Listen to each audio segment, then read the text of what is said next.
सियासी अगर हम महाजराई देखें तो वो तो चल ही रही है साथ साथ, लेकिन उसके अलावा भी मुल्क के कुछ ऐसे सीरियस मसाइल हैं जो कि बड़े बड़े शहरों की डेवलपमेंट में किरदार जो भी हुकूमत अदा करेगी उसमें रुकावट बन सकते हैं अगर उनको फिक्स ना किया गया। और उसमें सबसे ज़्यादा जो ज़रूरत है, जिस कहते हैं नागुज़ीर है उसको फिक्स करना, वो है कराची की आबादी और मरदमशुमारी के जो नंबर्स हैं। पिछली दफ़ा जब मरदमशुमारी हुई थी उसके बाद जो नंबर्स आए थे, हमने देखा कि मुसलसल साल ये इशू जो है ये मतलब मुख्तलिफ सियासतदान इसको उठाते रहे, मुख्तलिफ हुकूमतें इस पर वादे करती रही कि हाँ भाई हम करेंगे, हम देखेंगे, हम डिजिटल की तरफ जा रहे हैं, हम इसको फिक्स करेंगे, लेकिन अभी तक इस पर हुआ कुछ भी नहीं। वो जो एक गाना था ना, मिलने की तुम कोशिश करना, वादा कभी ना करना। वादा तो टूट जाता है, तो मुझे लगता है वादे टूट जाते हैं, कोशिशें नहीं हो रही हैं।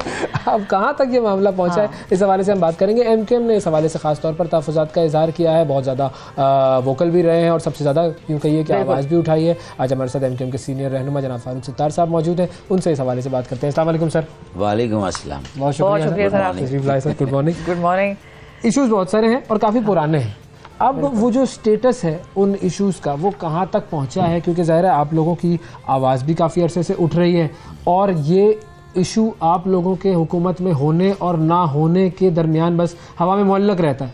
तो अब और इसी दौरान मुख्तलिफ हुकूमतें बदल भी जाती हैं। मेरे ख्याल में ये कौमी इत्तफाक़ राय है कि कराची को मुसलसल नज़रअंदाज किया जाए और ऐसे कौमी बहरान सियासी माशी आ जाते हैं कि फिर तो जो थोड़ा बहुत कभी कराची ध्यान में आ जाता है वो भी बिल्कुल वहाँ से हट जाता है, मिनहा हो जाता है, हट जाता है। और वो आपने खुद वादे की बात की थी ना, तो एक शेर बहुत पहले जब हम पहली बार असेंबली में आए थे तो उस वक्त हमारे जो सेक्रेटरी जनरल थे इमरान फारूक, उन्होंने ये गज़ब किया तेरे वादे पे एतबार किया और क़यामत तक तेरा इंतज़ार किया। तो मेरे ख्याल में वो है किसके वादे की, जिसको कहते हैं ना वादा तोड़ने की तकलीफ सबसे ज़्यादा हुई? मतलब आप जुल्म सह के भी सब्र करें, बर्दाश्त करें। तो मेरे ख्याल में ये दिखाया जा रहा है कि एक दुनिया में एक ऐसा शहर है जो कि अगर पूरे मुल्क का तरक्की का इंजन है, मईशत का हब या मरकज़ है, लेकिन उसके बावजूद और 4000 अरब का सालाना टैक्स दे और उसके बाद अच्छा फिर वो किसी एक कम्युनिटी का शहर थोड़ी है कि वहाँ भाई महाजिर या पाकिस्तान बनाने वालों की मौजूदा नस्ल है, बल्कि वहाँ तो सिंधी, बलोच, पंजाबी, पख्तून, हज़ारेवाल, सराइकी, कश्मीरी गिल, मतलब ये तो पूरे पाकिस्तान का अगर कोई कौमी शहर है तो कराची है। और सबसे तेज़ रफ्तारी से आबादी के एतबार से बढ़ने वाला शहर भी पूरी दुनिया में इसको माना जाता है। न्यूयॉर्क के आगे पीछे 6वां या 7वां बड़ा शहर है। अच्छा, कोर कमांडर्स आते हैं वो कहते हैं 3 करोड़ से आबादी जो है वो कम नहीं है। चीफ जस्टिस जब भी आए सेमिनार में 3 करोड़ की आबादी का वो खुद एक वो करते हैं। फिर आसिफ जरदारी साहब पीपल्स पार्टी के जो वो हैं को चेयरपर्सन, वो कहते हैं कि 3 करोड़ से कम नहीं है। अच्छा, लेकिन जब उनकी सूबाई हुकूमत को जब सेंसस कमीशन ये जिम्मेदारी देता है कि इन्यूमरेटर्स, उसके ऊपर सुपरवाइज़र, असिस्टेंट कमिश्नर और डिप्टी कमिश्नर के ज़रिए ऑपरेशनली ये काम आप करें, तो वो अपना फरीज़ा अव्वल समझ के दही इलाकों की आबादी को तो बढ़ाते हैं नाकाबिले फ़हम हद तक, इनकॉम्प्रिहेंसिबल, और जो शहरों की आबादी कराची, हैदराबाद, उसको दबाया जाता है, छुपाया जाता है और चुराया जाता है और 50 से 65% कराची की आबादी को लापता कर दिया जाता है। आपने मिसिंग पर्सन तो सुना होगा, लेकिन मिसिंग पॉपुलेशन ये कराची के हवाले से एक जो है वो टर्मिनोलॉजी आई है। तो उस मिसिंग पॉपुलेशन को बाजियाब कराने के लिए मैं जब शोर मचाया, जब 6वां सेंसस हुआ 2017 में 19 साल की ताख़ीर से, तो शाहिद खाकान अब्बासी प्राइम मिनिस्टर, उनकी पूरी टीम ने इसका नोटिस लिया। हमारे दलाइल, हमारे सबूत व शवाहिद इतने कॉन्क्रीट थे कि उन्होंने कहा नहीं हम ऑडिट कराएंगे, थर्ड पार्टी ऑडिट। अच्छा, फिर PTI की गवर्नमेंट है, उनके साथ कोalition बना MKM का, तो उन्होंने कहा देखिए थर्ड पार्टी ऑडिट से बेहतर है कि हम जल्दी सेंसस कराते हैं। सही है। तो हमने कहा फबिया हमारी ईमा पे सेंसस हो रहा है, तो हमने शुरू से इस पर इसकी कड़ी निगरानी की और लोगों को अवेयरनेस भी दी ताकि वो अपने आप को गिनवाएं। अच्छा, अब उसमें देखें डिजिटल तो हो रहा है, लेकिन इन्यूमरेटर के मेरे सामने बैठ के लग तो रहा है कि वो डेटा तो ले रहा है, लेकिन उसको एंटर कर रहा है, नहीं कर रहा। मेरे घर पे जो आया उन्होंने कंप्यूटर पे डेटा नहीं लिया ना कंप्यूटर जी, मैं अपना और वो फॉर्म आपको दे जाता है, आप खुद ऐड कर लें। हाँ, तो फॉर्म तो है ही नहीं जी। तो इस तरह 3 बड़ी गैप्स और डेफिशिएंसीज आइडेंटिफाई हुई हमारी मुस्तकिल कोशिशों से। PBS पाकिस्तान ब्यूरो स्टैटिस्टिक्स ने, सेंसस कमिश्नर ने, फिर SN इकबाल साहब जो निगरान हैं इस काम के, और वज़ीर आज़म ने, सब ने इस बात को माना कि 32,000 इमारतें ऐसी कराची में जिनको ना पूरी तरह से फ्लैट्स या अपार्टमेंट्स का शुमार हुआ है, ना अफराद का शुमार हुआ है।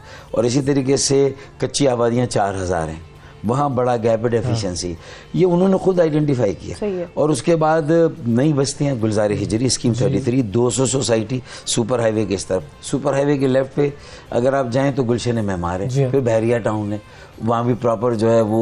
अच्छा, बहुत सारे ऐसे कराची में लोग रहते हैं जिनके पास कराची का शनाख्ती कार्ड नहीं है लेकिन रहते वो कराची में। अब हमने जब शनाख्ती कार्ड वालों से ये डेटा मांगा ऑफिशियली, हमारे मिनिस्टर फैसल सजवारी ने, तो हमें पता चला कराची की आबादी 2 करोड़ तो उन लोगों की है सिर्फ जो कराची में रजिस्टर्ड है। ठीक है ना, जो कराची में रहते हैं और कराची में रजिस्टर्ड है, जिनका एक एड्रेस है, तो 2 करोड़ की आबादी तो सीधा सीधा वहां से आ गई। बिल्कुल, इसका मतलब है कि 1 करोड़ और ऐसे शहरी हैं जो वहां तकरीबन मुस्तकिल तौर पर आबाद हैं। 15 दिन 1 माह के लिए अपने आबाई गांव या शहर जाते होंगे, बाकी तो वहीं पर आबाद हैं। तो उस 1 करोड़ को नादरा अकाउंट फॉर नहीं कर सकता, लेकिन एज्यूमेबल है आसानी से कि फिर ये 1 करोड़ तो 3 करोड़ तो सीधे सीधा यहाँ हिसाब तो हमारे यहाँ जब सेंसस होता है तो हम क्या वेरीफाई करते हैं मुख्तलिफ इदारों के पास जो डेटा है, पिछला अगला जो आ रहा है, और क्या कोई काउंटर ऐसी कोई हमारी है प्रैक्टिसेस की हम ये करते हैं और फिर बाद में इस नतीजे पे पहुंचते हैं कि चलो भाई यहाँ से ये आया, यहाँ से ये आया, इनको मिला देते हैं तो ये नंबर हमारे पास आ रहा है। देखिए, हमें मजबूरन बल्दियाती इंतखाबात का बॉयकॉट करना पड़ा। जैसे अभी मरदमशुमारी में डंडी नहीं बल्कि डंडा मारा जा रहा है, तो इसी तरीके से जो हल्का बंदियाँ थी उसमें भी एक बहुत बड़ा डंडा मारा गया।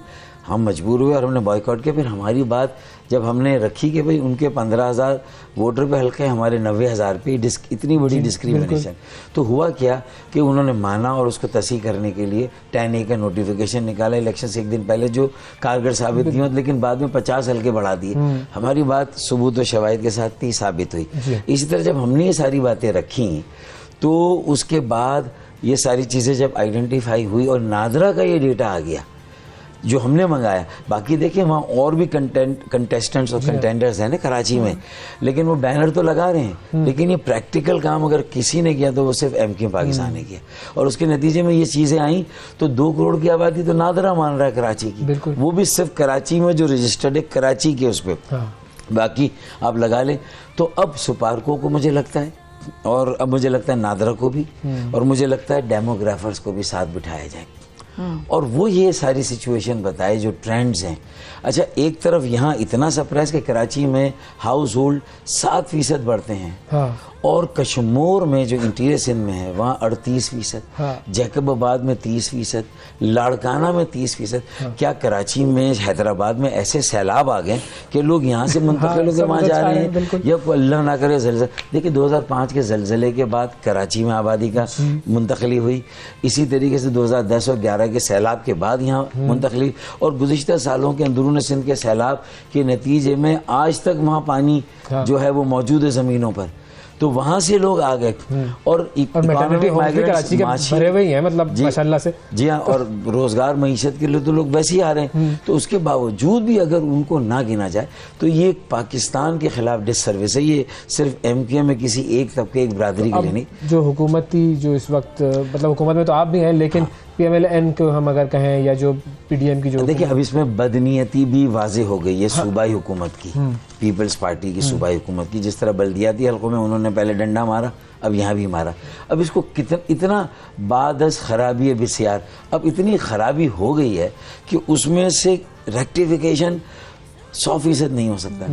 लेकिन अगर रीजनेबल हद तक ये बात चली जाए, और ये कोई पॉलिटिकल डिमांड नहीं कि हम कोई टारगेट दे, कोई फिगर दे, भाई हमने तो 3-3.5 करोड़ मुख्तलिफ, कितना कराची में गंदम कंज्यूम होता है, कितनी सीमेंट, सरिया, ग्रोथ इसकी कंस्ट्रक्शन की वर्टिकल और किसी हद तक हॉरिजॉन्टल कितनी है। आप गूगल मैप से आप मुख्तलिफ सालों में कर लें ना, लाड़काना को कर लें, कश्मीर जैकबाद को कर लें, इस तरह कोयटा की भी 6 शहरों में बड़ी उधम मची है। 150% वहाँ आबादी बढ़ गई है, जो कि नेक्स्ट टू इम्पॉसिबल है। ये हो नहीं सकता, इतनी फर्टिलिटी रेट कहीं पर हो नहीं सकता। बिल्कुल। अच्छा, फिर थोड़ा ये नेशनल इशू है कि लाहौर में भी इस तरह कम हुई आबादी और इस्लामाबाद की भी कम हुई है। तो मेरे ख्याल में ये कुछ शहरों में शायद लोग इतने अलर्ट नहीं, और पॉलिटिकल जो एक्टिविस्ट दही इलाकों में वो इस कदर एक्टिव है कि वो समझते हैं कि हमें शायद फंड्स इसी पे मिलेंगे, रिप्रेजेंटेशन इसी पे, अंडर काउंटेड होंगे, अंडर रिप्रेजेंटेड होंगे, अंडर फंडेड होंगे। अब हुकूमत क्या कुछ करने में सीरियस नजर आती है, या जो आप लोगों ने वज़ीर आज़म शहबाज शरीफ साहब का रिस्पॉन्स अच्छा है। शहबाज शरीफ साहब का स्मार्ट चाय प्रायोरिटी है उनकी? हाँ, प्रायोरिटी मतलब प्रायोरिटी तो मामलात नहीं तो उनके अलग है, हैं। प्रायोरिटी तो नहीं है, लेकिन उन्होंने इस पे बहुत ओपन रखा है, सही। वक्त भी दिया। एहसन इकबाल साहब के साथ 2 मीटिंग्स हुई हैं हमारी, बहुत तफसील से और सैर हासिल, और उसी में ये सारे सोल्यूशंस इवॉल्व हो रहे हैं ना कि भाई डेमोग्राफर को बुलाएं, सुपारको को बुलाएं। देखिए बलूचिस्तान के लिए उन्होंने सुपारको को बुला लिया और सुपारको ने बता दिया ये अननेचुरल है, एग्जैजरेटेड है, 6 डिस्ट्रिक्ट्स में इतनी आबादी बढ़ ही नहीं सकती, तो वहाँ वो फिर उसको देखेंगे कैसे करें। फिर इसी तरीके से कराची और हैदराबाद को भी लें, गूगल मैप पे आप जो डिजिटल मैपिंग है उसके ज़रिए से देख के फिर एक पोस्ट पॉपुलेशन एक सर्वे हो सकता है तो उसको कराएं, थर्ड पार्टी से कराएं। ये भी एक सोल्यूशन है कि सैंपल 5% जो पहले नहीं हुआ था, ऑफिशियल रिजल्ट या प्रोविजनल रिजल्ट अनाउंस करने से पहले आप 5% प्राइवेट। हमारा पहला मुतालबा ये था कि पंजाब से एजुकेशन डिपार्टमेंट के लोग बुला लें या केपीके से बुला लें, लेकिन ये कि सिंध से ना करें, क्योंकि एक पॉलिटिकल हुकूमत है जिसको वजीर आला हर हाल में अपना चाहिए। आर्टिफिशियली इन्फ्लेट करना है अपनी रूरल पॉपुलेशन को, हमारी पॉपुलेशन को डिफ्लेट करना है और ज़बरदस्ती ज़्यादा सीटें लेकर अपना वजीर आला लाना है। देखिए कराची का वजीर आला ज़रूरी नहीं उर्दू बोलने वाला हो, ज़रूरी नहीं मेमन, काठियावाड़ी, गुजराती, बोरी, इस्माइली या कोई इस किस्म से उसकी नुमाइंदगी, वो एक Punjabi Karachi has to be owned by everybody, own Karachi, save Karachi, make Karachi, and by doing this you will own Pakistan, save Pakistan and make Pakistan। अब इतना ओपन हम बात करते हैं, फिर भी बात आ जाती है कि भाई हम आह भी करते हैं तो हो जाते हैं बदनाम, वो कत्ल भी करते हैं तो चर्चा नहीं होता। लेकिन क्या तो बात ये कि पीपल्स पार्टी, सूबाई हुकूमत, वडेरे, जागीरदार इतनी डिस्क्रिमिनेशन, इम्तियाज और नाइंसाफी कर रहे हैं, लेकिन उसका तस्करा नहीं होता। हम अपने हक के लिए आवाज़ उठाते हैं तो कहते देखें यार ये अपनी 1.5 इंच की मस्जिद बना रहे। जैसे पीपल्स पार्टी के जो चेयरपर्सन, जो काउंसिल चेयरपर्सन जरदारी साहब ने कहा कि जी हम तो इस हुकूमत में ज़बरदस्ती शामिल हुए हैं, हमारा तो मूड नहीं था, लेकिन हमारा मूड नहीं था, तो क्या आप भी इस हुकूमत में ज़बरदस्ती शामिल हैं बगैर मूड के?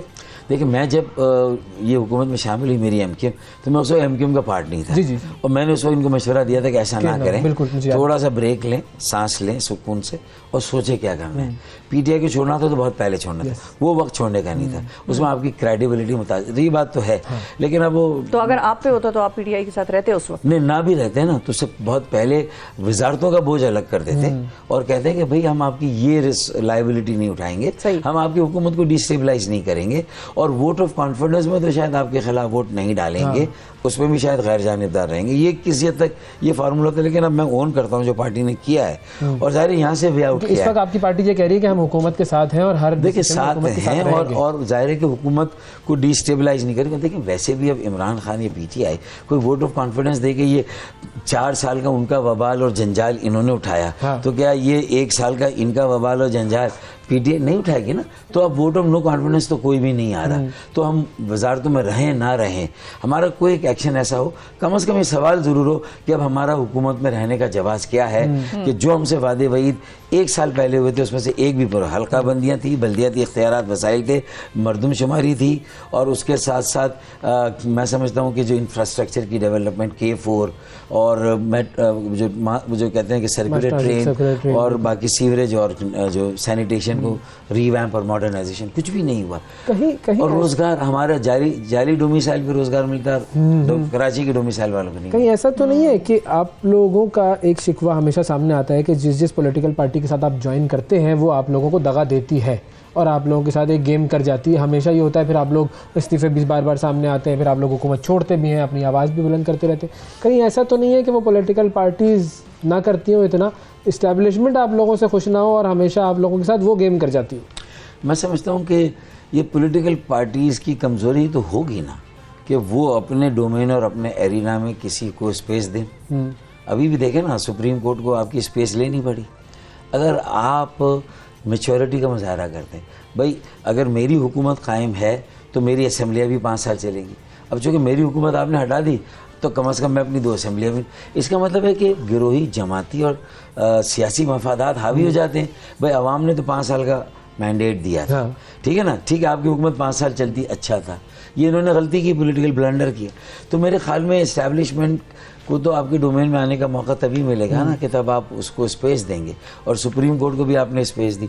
अब इदारे एक दूसरे के सामने, असेंबली में जिस तरह की तकारीर तो इन्हें पार्लियामान है भाई अब तो तौहीन पार्लियामान। अब बताएं फैसला कौन करेगा? वक्त पे इलेक्शन 90 दिन में ना हुए तो उसकी क्या पेनल्टी है, सजा है? वो लॉ तो डेवलप पार्लियामान को करना है। यानी कॉन्स्टिट्यूशन की कोई भी नफी और इनहराफ होगा तो उस पर लॉ तो पार्लियामान को बनाना है। तो पार्लियामान तो कह रही है कि सुओ मोटो नोटिस पे हम बनाएंगे, लेकिन हम इस पर नहीं बनाएंगे कि 90 दिन में हमने इलेक्शन नहीं कराया तो आर्टिकल 6 लगेगा नहीं लगेगा हम पे। मतलब बहुत सारी, इसका मतलब है कि देखें सबके पास बड़े मजबूत वकील और दलाइल हैं। हाँ। सब अपने अपने, हर आदमी कहता है I am 100% righteous, others are 100% wrong. ये हो नहीं सकता। Everybody is partially wrong and partially right. So there needs a national consensus. And for that, we have to join heads and forge some kind of a common agenda. लेकिन जब आप ये कहते हैं कि एस्टैब्लिशमेंट को आके जगह लेनी पड़ी है, अदरवाइज तो वो अपना साइड पे बैठे हुए थे, तो वो जो सिंध हाउस की कार्रवाई थी और वो जो सिंध पुलिस ने इस्लामाबाद में आके उन लोगों को सेफ हाउस प्रोवाइड किया, तो वो बगैर किसी के ईमा के तो नहीं हो सकता था ना? वो सेफ हाउस में ही रखते ना, सिंध हाउस में क्यों रखा उनको? ऐसा ही था, उनको एक्सपोज करना था। अगर एस्टैब्लिशमेंट ये सब कुछ कर रही है, देखें बात यह कि एस्टैब्लिशमेंट मेरे हक में, सवाल यही था कि कोई दखल था उस वक्त या नहीं था। मेरे हक में करे तो उसके 100 गुना माफ है, और अगर कोई उसका अमल न्यूट्रल भी हो तो फिर वो मीर जाफर भी है, मीर सादिक भी है। हाँ। फिर वो देखिए फिर किस लेवल पे आप चले जाते हैं ना। फिर आपकी तो फिर आपको सेनेट के चेयरमैन का वोट कैसे मिला था जी? संजनानी साहब कैसे बने थे? तो ये सारी बातें, तो फिर आप इस्टेब्लिशमेंट की बात, तो अगर वहाँ भी कोई ना कोई किसी ना किसी की आशीर्वाद या सपोर्ट, टैसिट सपोर्ट ही सही थी ना, तो फिर सियासी जमातों को खुद भी सोचना चाहिए कि ये पिक एंड चूज नहीं हो सकता। बिल्कुल, उनको साइड पे ही रहने दें। हाँ, उनको साइड पे ही रहने दें ना। अब फाइनली अब होगा क्या वैसे? ये जो कि इलेक्शन वाला सिलसिला साथ हो, अलग अलग हो जाए, मई में हो या अक्टूबर में हो। देखिए 90 डे का टाइम तो वैसे भी चला गया है ना, तो वो तो हो गया। तो अब इसमें अगर कोई एमिकेबली म्यूचुअली एग्री करके कोई टाइम निकाल ले तो उससे अच्छी और क्या बात हो सकती है। अब इसमें यहाँ कल से जो शुरू हुआ है, फैसला भी आ रहा, एक मूव भी हुआ है, वो सेनेट के चेयरमैन ने जी मेरे ख्याल में यहाँ से कोई रास्ता निकलना चाहिए। अब जिद और अना को छोड़ के मैं 100% सही आप 100%, मेरे ख्याल में उसको माजी, let the people decide and let us all, मतलब ये कि go to the court of the people. और थोड़ा जल्द या बदेर, अब तो चंद महीनों की बात है ना। तुझे इतना सब्र किया, सब क्लेम करते हैं मैं पॉपुलर हूँ, तो यार टेस्ट हो जाएगा। और इसमें कोशिश करें कि इसके रिजल्ट्स को सब माने, इसमें ट्रांसपेरेंसी हो, आरटीएस और ये मानेंगे कि अब कोई इम्कान ना हो कि कोई सिलेक्टेड हुकूमत है या कोई इम्पोर्टेड है, ठीक है ना। अब कोई इंडिजिनस जेन्युइन इलेक्टेड हुकूमत आनी चाहिए। बिल्कुल, बहुत शुक्रिया अदा करेंगे भाई साहब हमारे साथ मौजूद थे।